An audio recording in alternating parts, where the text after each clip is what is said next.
Hello and welcome back to the port. I'm the Gavin Major and this is a review of the Japanese Tech Tree Tier 5 destroyer Hatsuharu. Now she is basically just been launched into the game. I've been playing her, I've been quite enjoying her.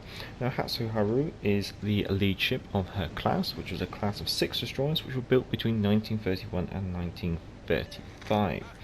Now, they had a rather troubled past from an engineering perspective, and for more details in regards to their development and a little bit of their history and stuff, then I'd recommend the kind of guide that's been done by Navy Reviewer, and that'll be carded top right now.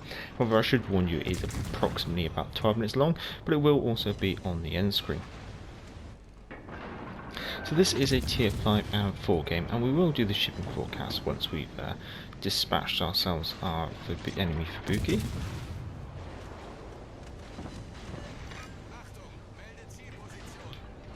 Possibly we might just stick our nose in and then pop a smoke.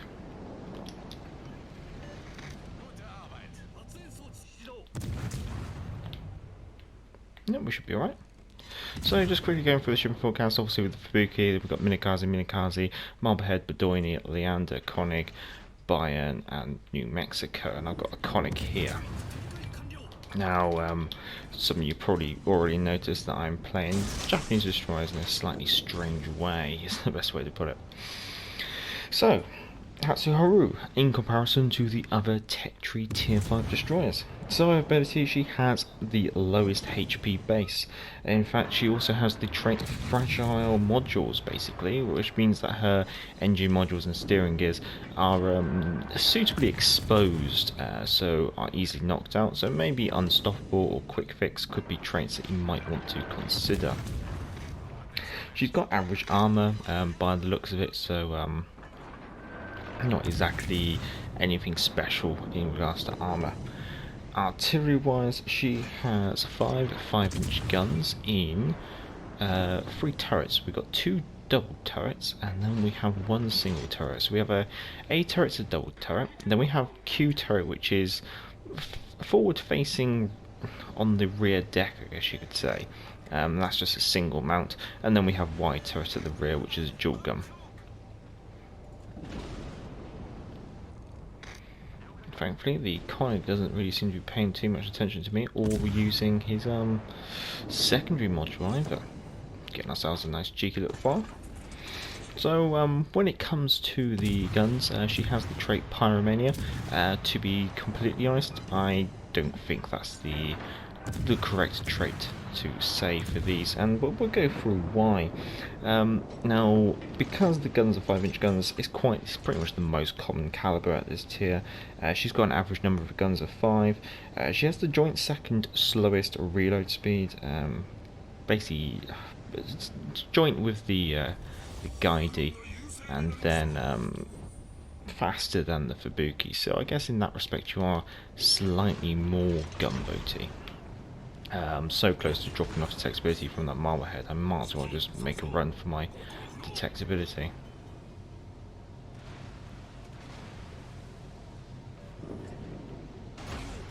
Yeah, that's alright by me. I get the cap anyway. So, yeah, you're faster than the Fubuki, just. You have slowest traverse speed for your turrets. You have a below average HE shell and AP shell damage, and a below average fire chance as well. So it means when it comes to it all added up, you're pretty much bang on as the same DPM as the Fubuki, which is basically joint worst, and that's the same with fires per minute. So your joint worst fires per minute for a ship they've given the trait Pyromania.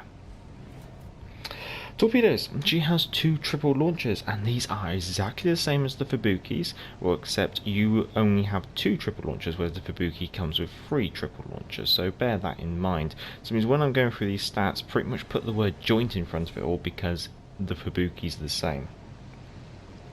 So you have fastest launcher reload, slower than average reload per tube, second highest torpedo damage. Now they got a detectability of 1.5 kilometers and a range of 10 kilometers. So when it comes to the range, they do have the longest range. They've all now from base, so basically your base concealment, your base torpedo range, you are looking at a base 3.5 kilometer stealth torpedo range. Obviously, you can buff that out with camos and commanders and inspirations and things like that. You do have slowest torpedoes, which are only 59 knots, and based on the 59 knots and the 1.5 kilometers torpedo detectability, the enemies will have the longest reaction time to these torpedoes when they come in, and that kind of, I think that's the reason why that's there is just because they do such a high amount of damage. Maneuverability, and she has the agile trait, and I agree with this agile trait. She is actually quite nippy in the water. She's the second fastest at 36.5 knots. She's the third smallest turning circle as well, so she's going to be quite nice in the water. That's only 580 meters, and she's also got the fastest rudder shift at the tier as well. Concealment, she has a better than average, pretty much joint second best base really, but you are slightly worse than the Fubuki, so you're on par with the Icarus but you're worse than the Fubuki, so but bear that in mind if you so it's almost like the Fubuki's a slightly better delivery platform, so the Hatsuharu does feel more like a means to an end, although I haven't found her to be too bad. Consumables wise, obviously she comes with two smoke screens. These have a 20-second duration and a 77-second dispersion. So the duration is how long it takes to lay the smoke screen, dispersion is how long that smoke screen is going to sit around for. It also has a 240-second reload. Now, in comparison to say the Fubuki, it's pretty much like for like, however you do have a slightly shorter dispersion than the Fubuki, I noticed.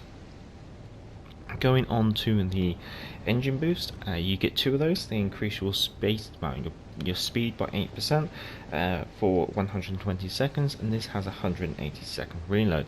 That means it will take your base speed up from 36.5 knots to 39.42 knots. Now, as always, down in the description is my commander build and my modules that I've used during this game. Now, first of all, I'd probably like to say that my commander build is not going to be for everyone. So, if you want to tear it to shreds, that's perfectly fine by me, because it's not there. It literally, it's my commander build for just having a bit of fun. Really, it's not there to be optimum in any way, is the best way to put it. Modules wise, I've taken aiming systems and propulsion mods, just because that rudder is so nifty. I just like the ability to actually like stop and start quite quickly. So we've got 4 ships versus 3 ships. We've got 2 caps, both of them captured by myself. Focusing on this New Mexico, I've got torps out on the New Mexico. My biggest concern at the moment will probably be the Bedoini, which is off to my bow. The reason being is because the Bedoini will have a radar range of 8 kilometers if she's equipped it, and being I'm not seeing any aircraft in the air, I suspect she has. That New Mexico looks like even though I've got a smoke screen and I'm shooting, whether it's because I am shooting, he's kind of just gone, nah, he wouldn't have fired torps. However, it looks like we're going to get ourselves 3 torpedoes and a fire. No flooding though, so the torpedo bulge on the New Mexico holding up to the damage of my torpedoes, which is quite surprising considering the amount of damage they do. Enemy aircraft spotted over there on my left, so that either that's from the Marblehead, or potentially that does mean that the Bedoini has not equipped radar. Now I'm just going to have to do a quick 3-point turn. The reason being is, I'm briefly spotted, probably by the buyer? Yes. Oh, okay, we didn't need to do a 3-point turn, we can actually get through this without it. Oh, burning the New Mexico out as well, cheeky. Don't just want to try and get around this island.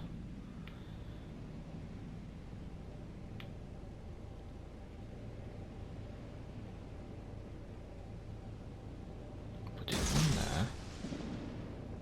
Put it one there.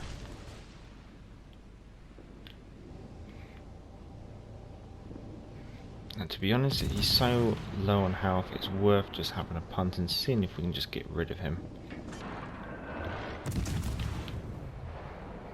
Just got to watch out for the Bedoini.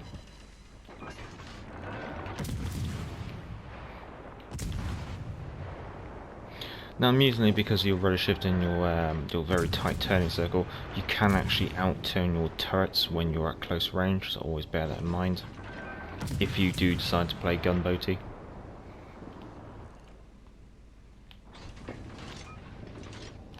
Gonna use that engine boost to see if I can get some spotting done on the Bedoini. I mean, I could go for the cap, really. Maybe I should. Maybe I'll start heading over that way. I'm not exactly going to be the strongest ship to take on a Russian cruiser.